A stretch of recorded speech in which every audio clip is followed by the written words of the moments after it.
Yo, what's good, Spirit Squad?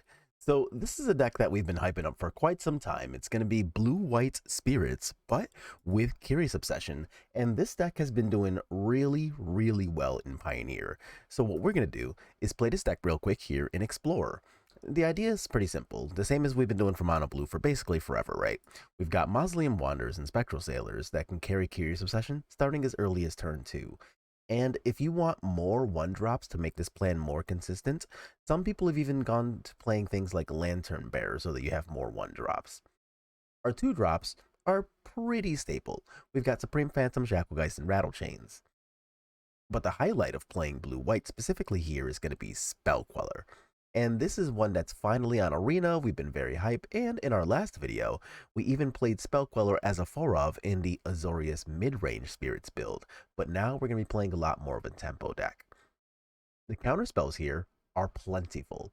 We get to play Geistlight Snare, 2 copies of Lofty Denial, and 2 copies of Spell Pierce. Round those out with 2 copies of Slip Out the Back, which are sometimes counter spell, sometimes offensive weapon, sometimes pump spell, but overall, this card's a pretty fantastic one. The most exciting part, though, at least in my opinion, is going to be the mana base. We actually get a real, live, smooth mana base with Azorius, and this is super hype. We've got 4x Seachrome Coast, which is relatively new. We've got Hallowed Fountains, Darker Waste, so lots and lots of duels, and that means that you can cast things like Portable Hole as early as turn 1 somewhat reliably. But we also get to play some real creature lands.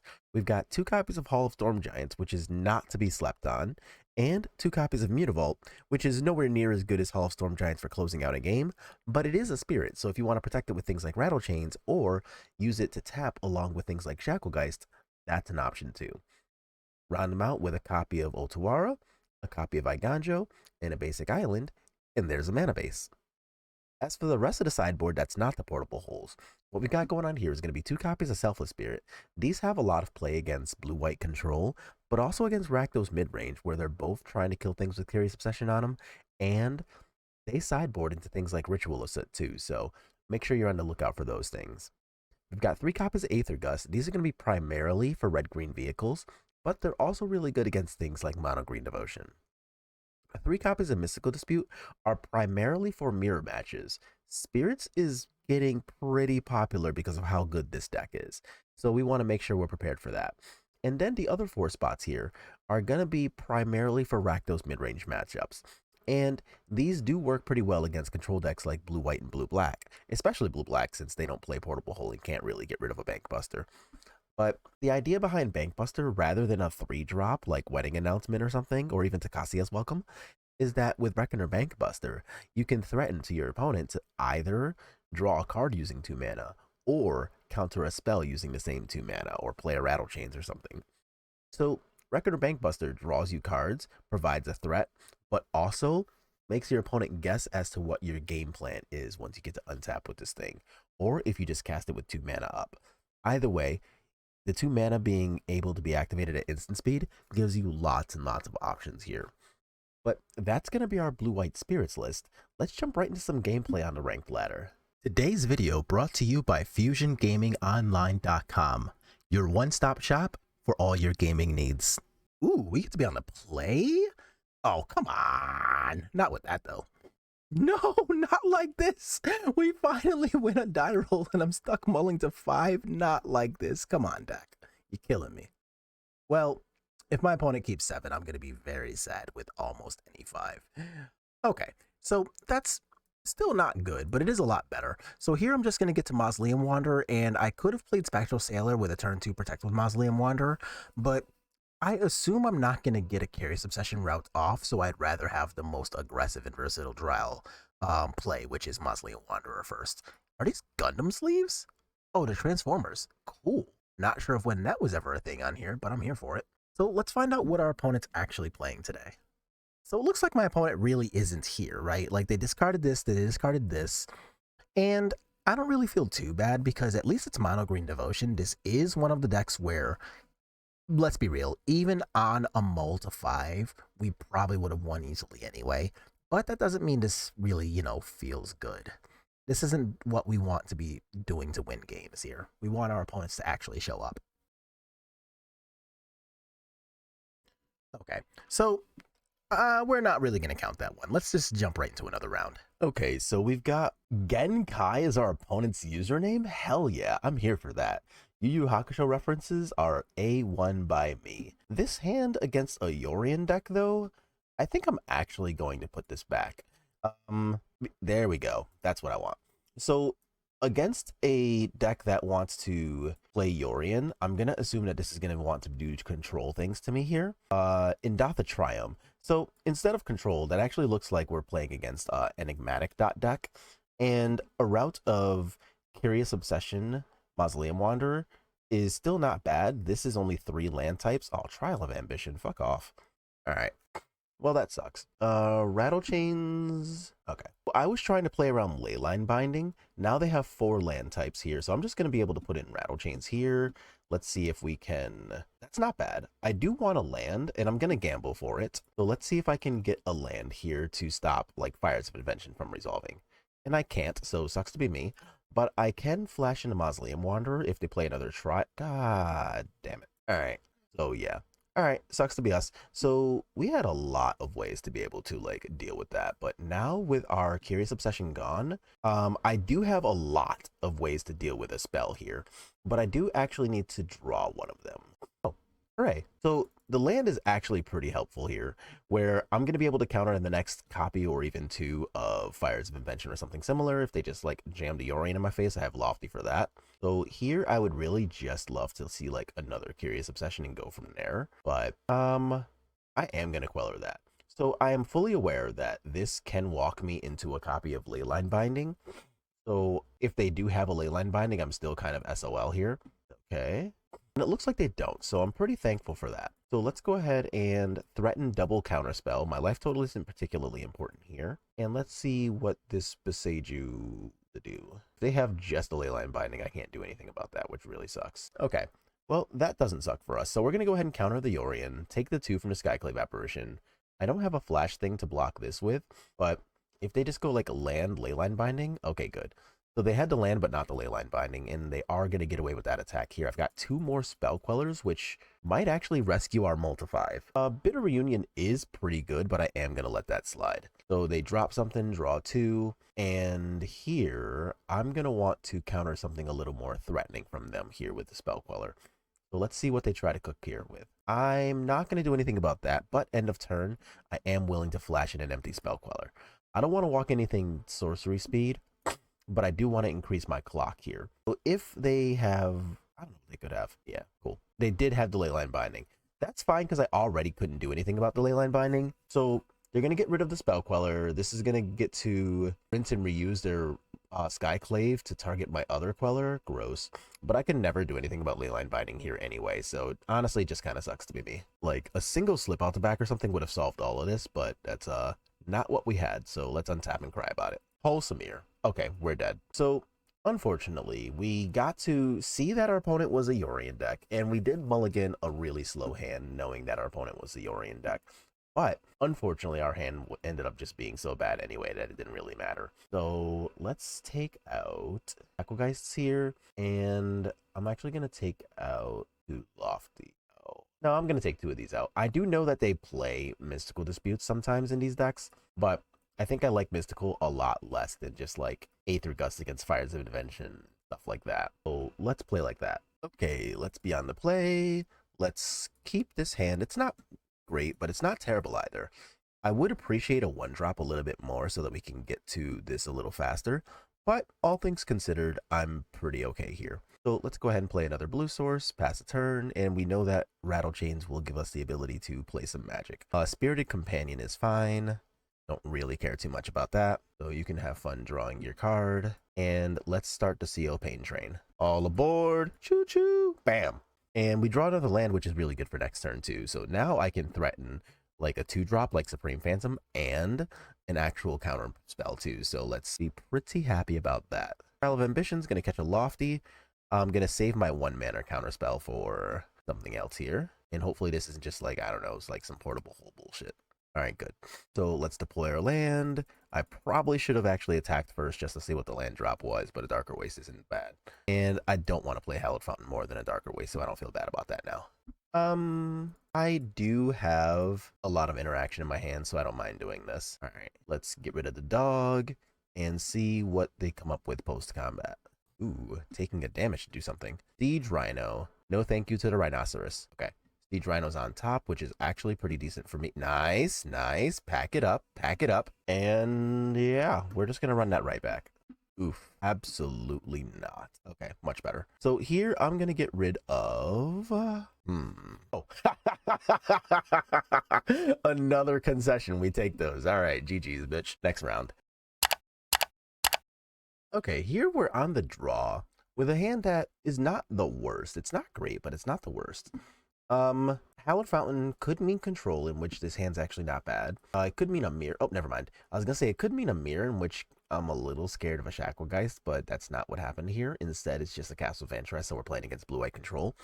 And here, that means that I don't really care if they want to, like, censor this. And in the event that we get to untap here and draw a Curious Obsession, then I'll be pretty happy to have Spell Pierce for something like a temporary lockdown, or even, like, I don't know, some 2-drop removal, like Fateful Absence or Soul Partition. I'll still be pretty glad for the Spell Pierce in those scenarios. But let's first see if they actually want to use a censor on this. And it looks like they do. All right. So that means I'm going to untap, and I don't draw the thing, but I do get to do this and hold up a Spell Pierce, which is certainly not bad. Now my job really is to look out for, what, Shark Typhoon? That can get pretty obnoxious. Okay, well, that's good. So let's do that. So I'm going to do this first to try to play around a Shark Typhoon when I attack here. That gives me the ability to play Rattle Chain / Spell Pierce, and if they untap and they go for a Supreme Verdict and just try to wipe these 2 creatures out, then I don't necessarily mind just getting to Rattle Chain's EOT. There's a Shark Typhoon. And in the event of Supreme Verdict here, I don't mind just like Rattle Chains untap. They're not going to block. Okay. Okay. So remember that time we talked about temporary lockdown. So this is something that we actively had a discussion about. So I don't know. Good job, us. And there's the CO. Perfect. Perfect. Now I've got CO with a Spell Queller to protect against Supreme Verdict next turn. So I'm just going to bash. And I could have just like bashed here only, but I'm pretty sure they're just going to block it. Yeah. So I get basically a free point of damage in. If they had traded here to here and decided to do something else that required like counter spells to be fought over, then I guess I would have been a little sad. But here I felt fairly safe in this decision here. So now I get to kidnap their Supreme Verdict. They're going to cry about it. I get to draw some cards. And hopefully, oh my, I will in fact be doing that. If they have a second Supreme Verdict and I don't draw a slip out the back, then yeah, sure, you got me. But as it stands, well, that's good. And honestly, that's not. But this is fine. So even in the event of another Supreme Verdict here, I can still go Rattle Chain, Supreme Phantom, end of turn, untap, Mutavault. Yeah, that feels pretty good. Sick. Let's keep it going. And against them, I want Disputes, Bankbusters, and the 2 Selflesses. Cards that I don't particularly care about. Geistlight Snare and Shacklegeist. I'm going to take out one more thing. I could probably get away playing only 3 Bankbusters against control. I think I do want to keep the 2 Lofties against something like, say, like Teferis and stuff like that, and temporary lockdowns that we saw. So I think I'm okay with this. So a potential downside of sideboarding like this, since we saw the temporary lockdown, I do know that Geistlight Snare does help against temporary lockdown, where Mystical Dispute is much worse against exactly that. So if that ends up coming up at this game, then, you know, we're aware. But if we're gonna just like be fighting over Mystical Dispute counter wars, holding up Reckoner Bankbuster mana, and then eventually looking for things like Teferi, then that'll feel a lot better for us. Oh, this is going right back. And that's a lot better. So here I'm going to put back the second Dispute, I think. Yeah.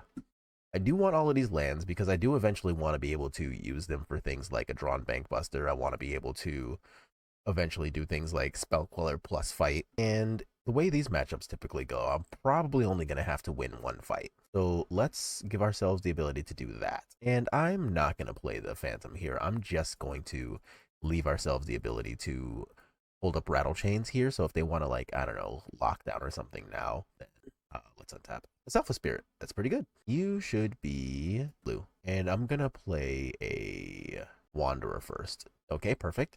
So now that that's resolved, I can use the 2/2 Wanderer to fight over the Selfless Spirit if they have exactly a censor for this. If they have something like a 3-drop counterspell, like, I don't know, say Sinister Sabotage instead of Absorb for some odd reason, make disappear. That counts. So this does skip my ability to attack this turn, but I have a Selfless Spirit established. So I'm still fairly happy about that. And if this is going to be a temporary lockdown, then yeah, sure, you got me. Double Field of Ruin. Okay. I do have a basic island in this deck. So if they want to get rid of like my Hall of Storm Giants, then I guess you can do that. And it looks like that actually is what's happening. No? I'm confused. Ah, okay. They don't need to know that I'm not playing Extraction Specialist, so I'll just do this. And a Seachrome Coast is a little bit on the late side, but let's just go ahead and give ourselves the ability to Rattle Chains plus Dispute. Okay. Not touching any buttons here. Let's just untap. A Spectral Sailor is actually kind of decent for me. So in the event that they go Shark Typhoon X's3, I can Spectral Sailor plus Rattle Chains and still have the Dispute. But it looks like now I don't have to think about that, which is nice.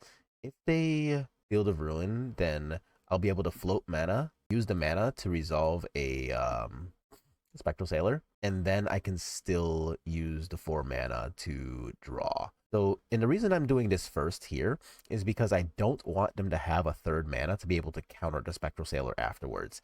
Here, if they wanted to fight over the Spectral Sailor, they would have had to either Dispute, and I can pay for Dispute, or use something like a Make Disappear that we just saw that doesn't work, a Censor that doesn't work, or maybe they, I don't know, have something randomly really techy.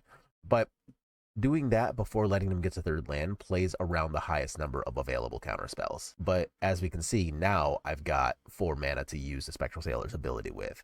So in the event that I don't have to use any of these 3 cards here, I'm still going to be pretty happy. Okay, farmland coming in tapped is also unfortunate, but I'm still just going to be able to Rattle Chain Supreme Phantom end of turn anyway. So yeah, that I'm just going to let happen. Here's the Rattle Chains. We Dispute. We do, but that's okay. That is why we kept the first Dispute. So now we get to draw the Pain Train here, and it's not the Curious Obsession I was hoping to draw, but this is still pretty good. So now I can flash in Supreme Phantom, Spectral Sailor. Like, we've got things to do here, which is nice. And I'm going to do Supreme Phantom first, because that's actually the one that I mind the least if it gets countered right now. The only thing that really punishes me if this, yeah, that's fine.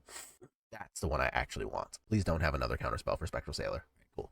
Lofty's actively pretty decent. And I'm going to attack with just Rattle Chains here because I don't want to walk into a Shark Typhoon where X is 2 to block my Spectral Sailor.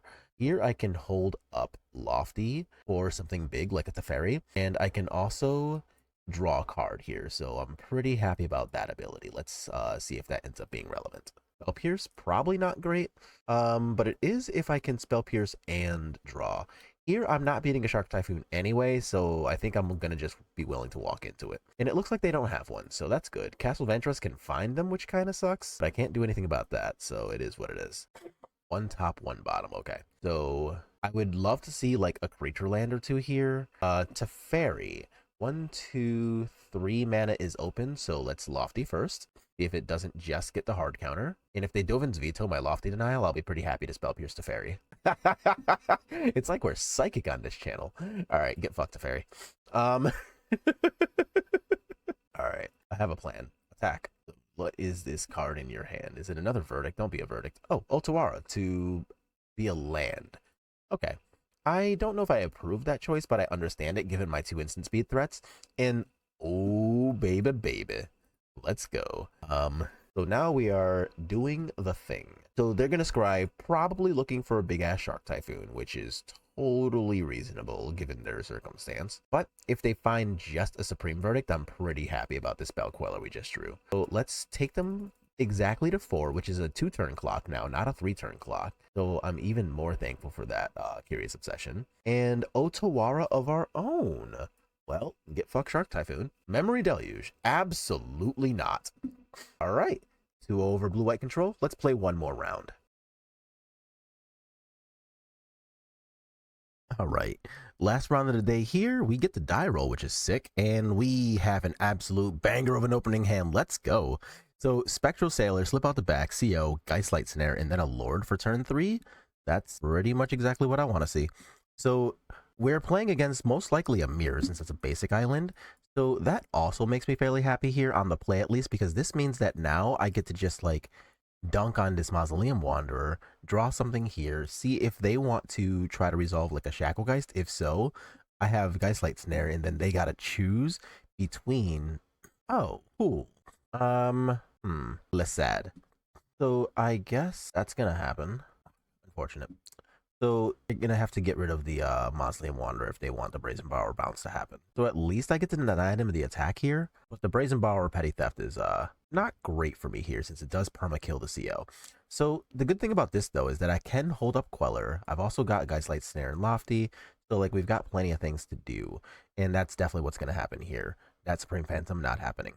We can get lucky and draw another CL? No, not quite. That's okay. But now I still have like Spectral Sailor plus a counterspell. Untap, I've got a Lord available. So we've got lots of things to be able to do, none of which involve letting their spells resolve. Is there a Spell Pierce? There's not. Okay, so I'm going to put back the Spectral Sailor that they've already seen. And now I get to just untap and, ooh, hey, remember that time we specifically asked for that? Let's do that. So I'm going to do it like this so that they can't play a 3/1 blocker and eventually block the Spell Queller. So this way, they got to do a lot more work to get over our Queller. And we drew a land, which I actively want. Yes, want 2 blue sources in play for Geistlight Snare and then Spectral Sailor. I don't really care about that, I think. Yeah. So here, if they try to put a CO on the Spectral Sailor without a land drop, I don't mind just going ahead and Geistlight Snaring that. Cyclave Apparition. I very much mind that. Yeah, pack it up. So it looks like they're actually playing the list that was on the Pro Tour rather than one of our lists. And unfortunately for our poor opponent, I do think that's going to end up going not very well. Because our list is actively trying to deal with the things that the format is doing, which means, you know, we're a lot, they're going to keep in the Skyclaves. They're going to keep in the Skyclaves. That means they're going to keep trying to put in things like the Staggering Insights from that list. They're going to be playing things like the no Spell Quellers, which will work out really well for us. And we get to put in a bunch of Mystical Disputes, and I actually don't think that deck played any. So that's also going to backfire if it's just like a copy-paste from the Pro Tour list. So let's see what actually happens here. And our hand here is fine. I've got a, yeah, this is fine. Like this hand isn't particularly scared of, sure. So you main phase that to play around my ability to play Mystical Dispute, and I actually do think that was a good choice on them. So here I'm going to have the Mystical Dispute that can play around a Shacklegeist post-combat, or I can just untap here. That's not bad for me. And still, this gives me access to Spectral Sailor plus Dispute, which is nice. White Source, don't really care. You can have that attack, still don't care. Skrelv, I don't think I care about Skrelv. Let's see if they want to fight over this. Okay, so here I'm going to get to Theo. You first, I guess. Theo, do you have anything smart to say about that? You tried it. Sucks to suck. So it looks like this list does have disputes, though, so I guess good to know if there's a game 3. And now we're going to go ahead, take this damage, draw a card. A Mausoleum Wanderer is not better than Slip Out the Back since they can untap and try Skyclaves. So I'm going to keep up the Slip Out the Back for that purpose. Supreme Phantom, you got it. That is medium annoying, but like not enough for me to care since I do have this Supreme Phantom here. And with the Supreme Phantom in play, I still have the ability to, oh my god. Okay, well, that's going to work out pretty well, hopefully. So let's see if this resolves first. And I could have played around this by playing Mausoleum Wanderer, but I am a lot more interested in resolving like a Portable Hole here too. Now, Portable Hole, do I want to hit the Skrelv? I think I do want to hit the Skrelv. And then I'm just going to attack the Spectral Sailor into the Supreme Phantom. Yeah, sure, you got that. So this means that I'll end up taking the 2, maybe 3 damage here, but it also means that I'm able to play a little bit better around a Skyclave by virtue of having my Slip Out the Back here. So let's untap. Another Supreme Phantom is pretty good, except this time I am going to play the Wanderer first. Like, I honestly don't think that this is going to end up being something that I'm super scared of right here, but let's see what this specific card is. I am still worried about a potential Shacklegeist draw too, though. So just know that that's on our radar. Okay? Get in there, buddy. Rattle Chains. Okay, that's not going to go well.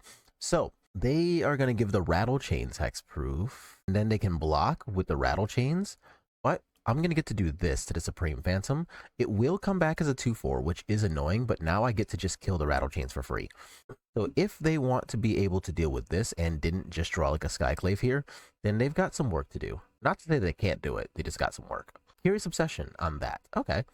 So doing that makes me choose between letting them have a card or double blocking and losing the Supreme Phantom. But if I lose the Supreme Phantom, I can't attack back into this, and I know I have a Rattle Chains to block with next turn. So I'm actually going to let them have exactly this card. And of note, I do know that I'm at 10. They want to draw a card with Sailor, sure. So you're a 3/3, you're a 3/3. Rattle Chains happens. So I think I'm gonna just get my 3 free damage in by attacking with Mutavault too. So doing this, yeah. So they do get to draw a card, which is pretty obnoxious, all things considered. But let's see what happens here. All of Storm Giants is pretty good. And attack with the Spectral Sailor. So now let's see what they drew. Okay, cool, cool. Let's target that in case of main phase 2 Portable Hole. And then I'm blocking with Rattle Chains here. I'd rather keep up the Mausoleum Wanderer because if I draw like another Lord or something, oh no, the same thing! Okay. So that's going to happen in the exact same fashion that we got them last turn. So that's hilarious and oh, hell yeah. Loop, you want to block with Supreme or let me draw 2 cards? Yeah, give me them cards. Okay, so pretty sweet times all around, right? Like, we ended up playing against a really salty mono green player who scoops upon seeing the Mausoleum Wanderer. So, you know, I was half joking with somebody at an IRL tournament last week, which of course there will be a write-up on next week. But I was half joking about how something like 5 to 10% of my opponents will literally see a Spirits card and insta-scoop the entire match. So it's really funny that that's the very first thing that happened on this video. So, Matt, if you're watching, feel free to laugh about that. And as far as the rest of the deck, though, like, we got to do a lot against some pretty diverse decks, right? Like, we played against the Enigmatic Fires deck, and just like the mono green players, sometimes they decide that Spirits is just too damn hard and they don't even bother trying to play the game. So it's really hilarious whenever that happens, but we got to see that happen twice in a row in that game 3 against the Enigmatic player, and they're just like, yeah, fuck this, I'm off it.